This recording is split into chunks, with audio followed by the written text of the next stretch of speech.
Nintendo, and they'll have a look at it. Fiance, but she also has her.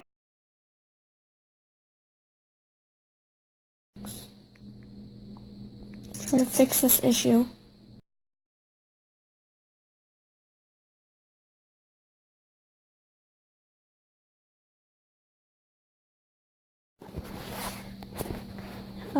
Hey guys, so this is kind of a different video because I figured my Switch is like broken, stupid. So I want to know if anyone else is having this problem, and if they have a way to fix it. It's my left Joycon and my right Joycon. Now they're already broken because I was a dingus and fell down the stairs. They're already broken, like they're already broken, but now I was gonna get a new one, like a new pair soon as soon as I get my money saved up from work and stuff. So, I got, like, it was fine for, like, I've tried so many different tactics to try to fix this issue. I recalibrate my controllers all the time.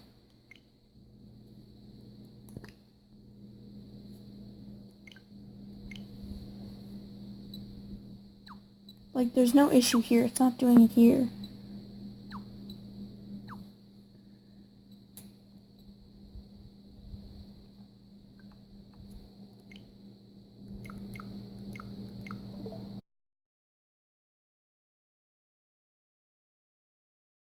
So back in the day when I would do a lot of repairs at stores, even run stores, we had to always come up with ways to make money so that you're a little more confident to replace it.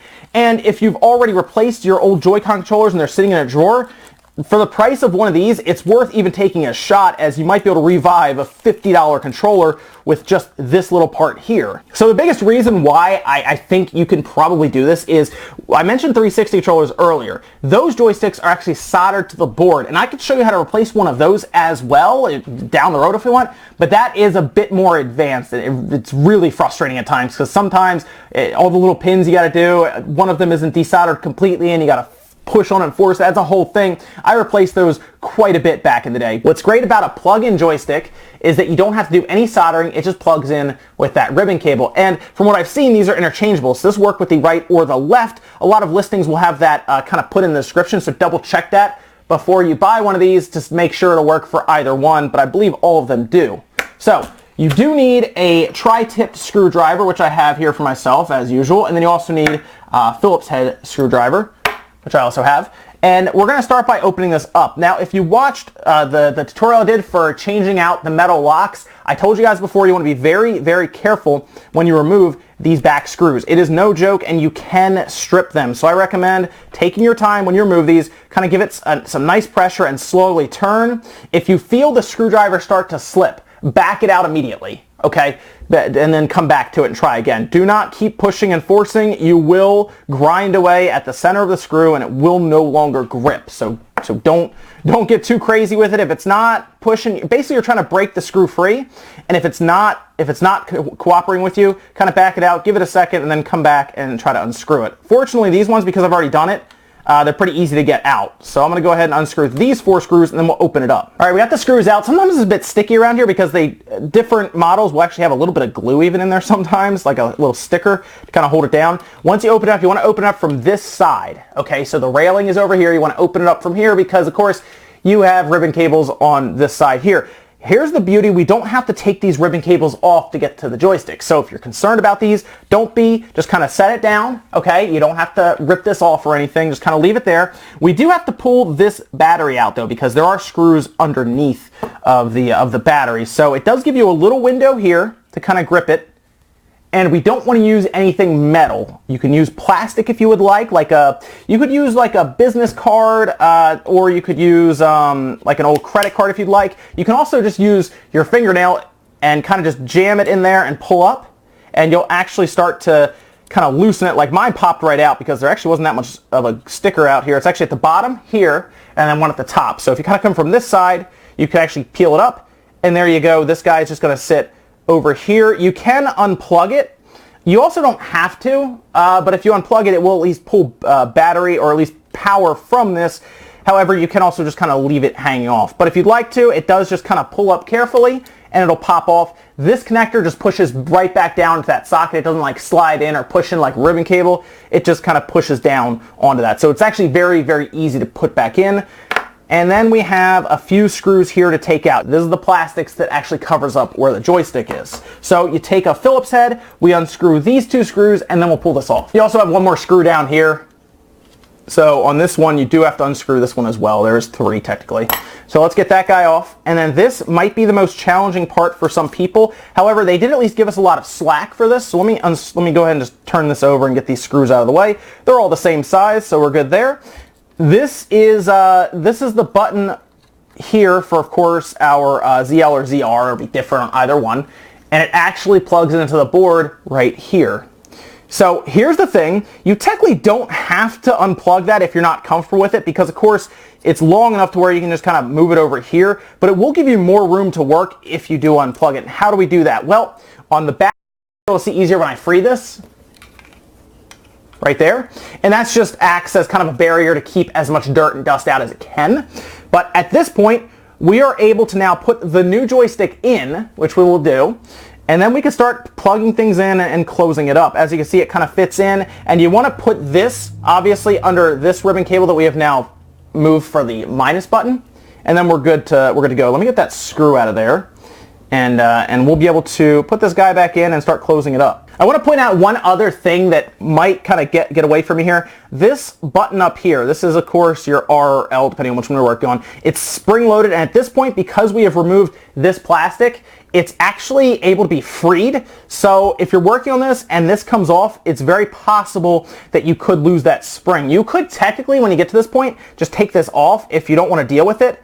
But if you're careful enough around it, you should be okay. You could also put a piece of tape, like right here, just regular like Scotch tape or whatever, just that you would use. You just tape it right there, and it'll just hold that down if you're unsure about it kind of jumping away from you. Okay, new joystick in. We basically want to kind of get the thumbstick in and around the plastic that is kind of acting as a barrier, as we talked about before. You can pretty much just push in, and it'll drop right in. That's around there. At this point, it's in. So our new joystick is now installed. We have to plug it in on this side. We have to plug this guy in, screw it all in, and yeah, we're on our way. So I'm going to go ahead and start putting this guy back together now. Now when you plug these ribbon cables in, you want to be very careful. I like using a pair of tweezers if it's kind of a tight fit.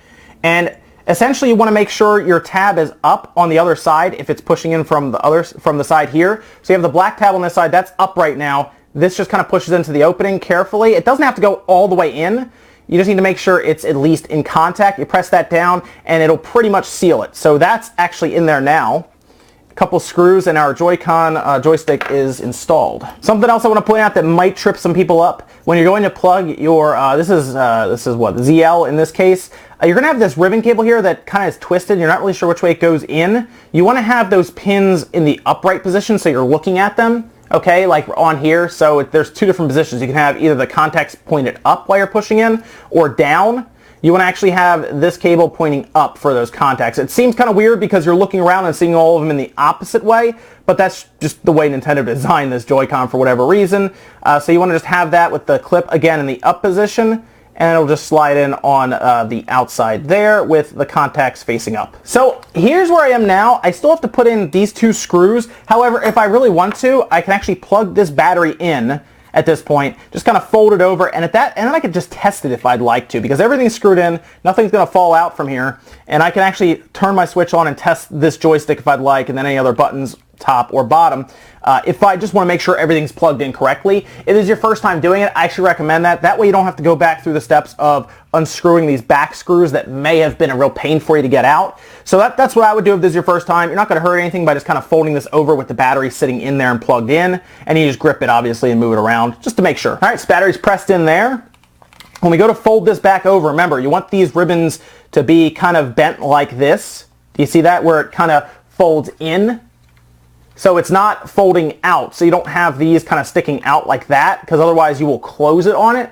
You want these to be bent in. They're already kind of bent that way, so it shouldn't be an issue. The railing kind of slides in on the side. You just want to kind of play around with it to make sure everything kind of clicks in, all right?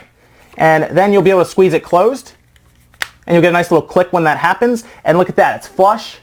It's good. You could put technically one screw in the back, or at this point you could just test it like I said. I'm going to put those few screws in, and then we'll actually turn the switch on right here and test it out. Okay, so here we are with the switch. Here's the old joystick, and then of course the new one is now installed in here.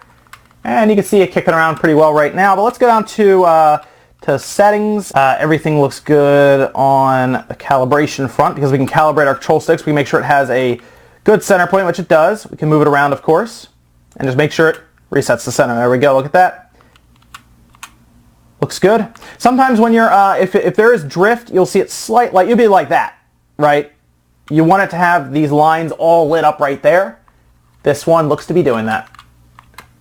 So, successful repair, I would say. Well, actually, this one wasn't drifting anyway. So, but if this was a drifting joystick, I would say this is a successful repair. It looks good. And this is, I guess, would be considered worst case scenario, of course, where you have a joystick that just will not continue working or stop drifting even after cleaning, or you clean it and then a week later, a month later, it comes back. It's not a bad repair. Kind of doing step by step and trying to walk through as best I could.